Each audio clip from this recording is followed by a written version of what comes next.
என்னடி எல்லாத்தையும் இப்படி தூக்கி போட்டுட்டு இருக்க? ஆமா, பின்ன வேறொரு இடத்த முடக்கிட்டு இருந்தா தூக்கி வீசாம என்ன பண்றது? அடி பாவி, ஒன்னொன்னு 5000 6000 விலை போடுறது இப்படி சும்மா தூக்கி போடுறேன்றியடி. இந்த புடவையெல்லாம் வச்சுட்டு எனக்கு பணமா கொடுங்க. செக் பண்றோம்.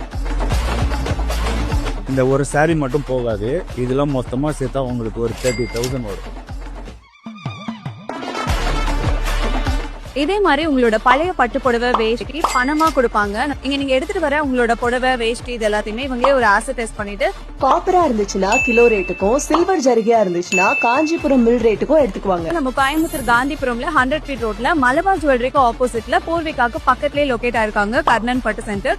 வர முடியாதவங்க நீங்க போன்ல போட்டோ எடுத்து வாட்ஸ்அப் பண்ணீங்கன்னா அவங்களே வந்து டோர் ஸ்டெப்ல பிக்கப்பும் பண்ணிப்பாங்க. இவங்களுக்கு கோயம்புத்தூர் மட்டும் இல்லாம சென்னை, திருச்சி, பெங்களூர், மங்களூர், மதுரை, காஞ்சிபுரம், சேலம்னு எல்லா இடத்துலயும் பிரான்ச்சஸ் இருக்கு. சோ பழைய பட்டு புடவைக்கு காஞ்சிபுரம் மில் ரேட்லயே பணம் வேணும்னு நினைச்சீங்கன்னா கர்ணன் பட்டு சென்டருக்கு விசிட் கொடுங்க.